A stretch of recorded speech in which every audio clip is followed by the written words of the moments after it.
বিশাল dining টেবিলটার উপর বাতিল বইপত্র, পুরনো খবরের কাগজের ঢিবি, অপ্রয়োজনীয় কাগজপত্রে ভর্তি ফাইল, সব মিলিয়ে ছোটোখাটো আস্তাকুঁড়ের চেহারা নিয়েছে।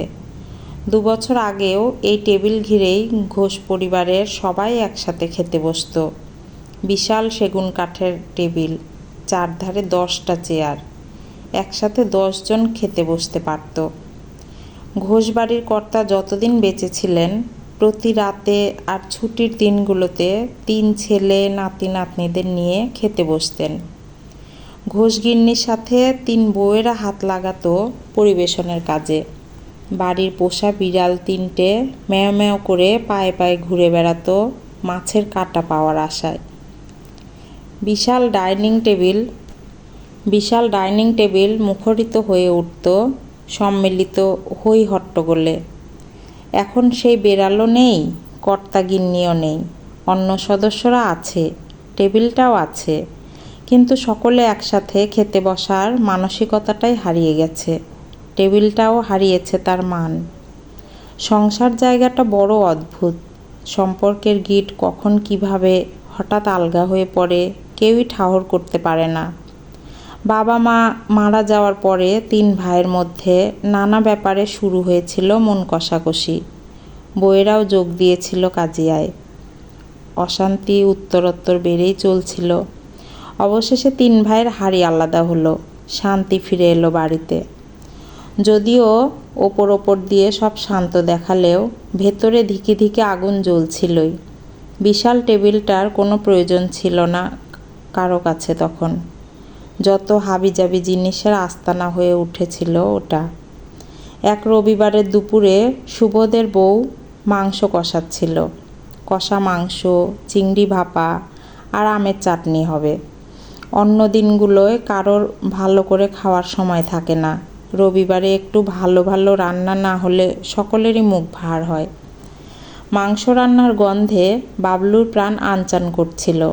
বাড়ির সদস্যদের মধ্যে দেয়াল তৈরি হলেও হাওয়া কোনো দেয়াল মানে না। রান্নার গন্ধ এক ঘর থেকে অন্য ঘরে হানা দেয় বিনা বাধায়। মাকে বলে ফেলল বাবলু, কি সুন্দর গন্ধ বেরিয়েছে মা। ছেলের লোভাতুর চোখের দিকে তাকিয়ে মা হাসল। কালই তোর বাবাকে বলবো মাংস আনতে। আজ রুই মাছের কালিয়া বানিয়েছি, খেয়ে দেখিস। ঠোঁট বাঁকায় বাবলু। কোথায় মাংস আর কোথায় মাছ? মনে পড়ে আগে কি সুন্দর সবাই একসাথে খাওয়া হতো, কি করে যেন বদলে গেছে সব। ওই মাংসে বাবলুর আর অধিকার নেই, যদিও দিদিরা প্রায়ই লুকিয়ে লুকিয়ে ভালো খাবারগুলো ওকে খেতে দেয়। আজও কি দেবে না? মাংস রান্নার গন্ধে তিশা গুটি গুটি রান্নাঘরে এসেছে। ভয়ে ভয়ে মাকে বলছে, বাবলু কষা মাংস খেতে খুব ভালোবাসে, একটুখানি ওকে দিই মা। মোটেই না, ঝাঁঝিয়ে উঠল মেজ বউ। মনে নেই আগেরবার পায়েস দিতে গিয়েছিলি বলে ছোট কাকি কত কথা শুনিয়েছিল? তিশা চুপ করে গেল। মা সত্যি বলছে, লুকিয়ে বাবলুকে পায়েস খাওয়াতে গিয়ে ধরা পড়ে গিয়েছিল বলে ছোট কাকি খুব ঝগড়া করেছিল আগেরবার। বড়দের ব্যাপার কিছুই বুঝে উঠতে পারে না সে। অনেক সাহস সঞ্চয় করে তিশা মাকে লুকিয়ে বাটিতে একটুখানি মাংস নিয়ে বাবলুকে দিতে চলল। বাবলু বারান্দায় খেলছিল। তিশা ফিসফিস করে ডাকলো, এই ভাই দেখে যা। বাবলু সঙ্গে সঙ্গে বুঝে ফেলেছে মেজদি ভাই মাংস নিয়ে এসেছে। লাফিয়ে এলো তাড়াতাড়ি। বড় আম গাছটার আড়ালে গিয়ে বাটি থেকে এক টুকরো মাংস তুলে মুখে পুরে চিবোতে লাগলো। আচমকা পেছন থেকে একটা থাবা এসে পড়েছে। মাংসের বাটিটা ছিটকে পড়েছে। কখন মা বেরিয়ে এসেছে দেখেনি বাবলু। তিশাও দেখেনি। ভয়ে জড়সড় হয়ে থাকা তিশার দিকে তাকিয়ে কর্কশ গলায় সবিতা বলল, সেদিন বলে দিয়েছিলাম না তোদের, বাড়ির কোনো খাবার বাবলুকে দিবি না। বাবলুর বাবার সঙ্গে যারা এত অন্যায় করেছে তাদের বাড়ির খাবার বাবলু খাবে না। বাবলুকে খাওয়াতে খুব ইচ্ছে করছিল, ও বড্ড ভালোবাসে, ভয়ে ভয়ে বলল তিশা। ন্যাকামো করবি না, বড্ড ভালোবাসে, যেন বাবলু মাংস খেতে পায় না। করুণ মুখে তিশা চুপ করে রইল। বাবলু অসহায় মুখে দাঁড়িয়ে দিদির কাঁদো কাঁদো মুখ দেখল। উঠোনে পড়ে থাকা মাংসের টুকরোগুলোর দিকে দেখল করুণ চোখে। গোলমালে তিশার মা কাকলি বেরিয়ে এসেছে। মেয়ের দিকে তাকিয়ে বলেছে, তোকে বলেছিলাম না বেশি আদর দেখাতে যাস না, ওই ছোট লোকেরা আদরের মর্ম কি বুঝবে। কি বললে তুমি? আমরা ছোট লোক? কায়দা করে যারা বাড়ির ভালো ঘরগুলো হাতিয়ে নেয় অন্যদের ঠকিয়ে, ছোট লোক তো তারা। তেলে বেগুনে জ্বলে উঠেছে সবিতা। কি আমরা ঠকিয়েছি? দাঁড়া, আসুক আজ তোর মেজদা। এর একটা হেস্তনেস্ত হবে আজ। কাকলিও দমে যাওয়ার পাত্রী নয়। শুরু হয়ে গেল কাদা ছোড়াছুড়ি। তিশা আর বাবলু ভয়ার্ত চোখে তাকিয়ে রইল। বড়রা কি এমনই আজব হয় যে বিনা কারণে এরকম ঝগড়া করে?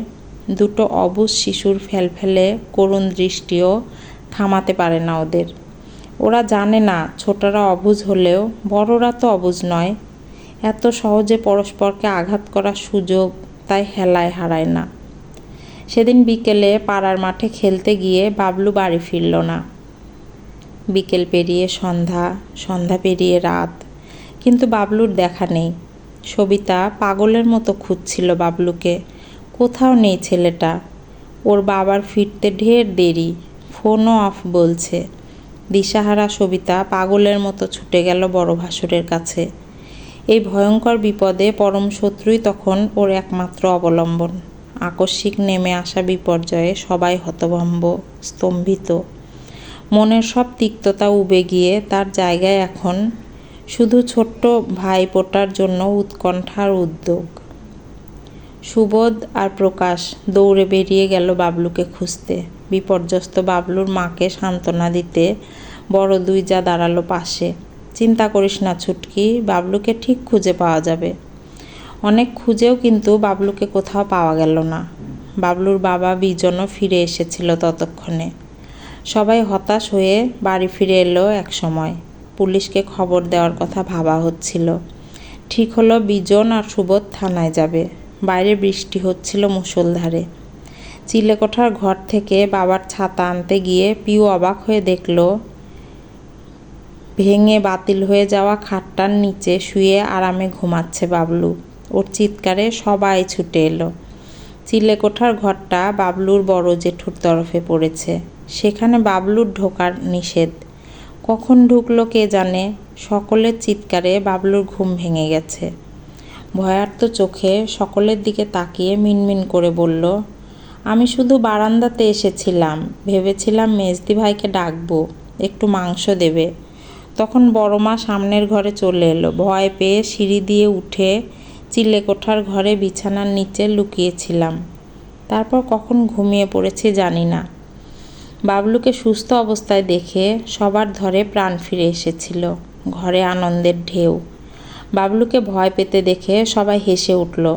এতদিন পর সবাইকে একসাথে হাসতে দেখে বাবলু অবাক হয়ে তাকিয়ে রইল। অনেক দিন পর বিশাল ডাইনিং টেবিলটা পরিষ্কার করা হয়েছে। বড় জেঠু হুকুম দিয়েছেন সবাই মিলে একসাথে এখানে খাওয়া হবে। কি আনন্দ আজ বাড়িতে। বাবলুর আনন্দ সবচেয়ে বেশি। আজ আবার মাংস কষা হয়েছে, তাও সবাই মিলে খাওয়া হবে। খেতে বসে বাবলু ফিসফিস করে তিশাকে বলল, ভাগ্যিস আমি হারিয়ে গিয়েছিলাম মেজদি ভাই। তিশা হাসছিল। ঝকঝকে দুধে দাঁত বের করে বাবলুও হাসছিল। গল্প ডাইনিং টেবিল, কলমে মাধবী ভট্টাচার্য, কণ্ঠে লাবণী সাহা।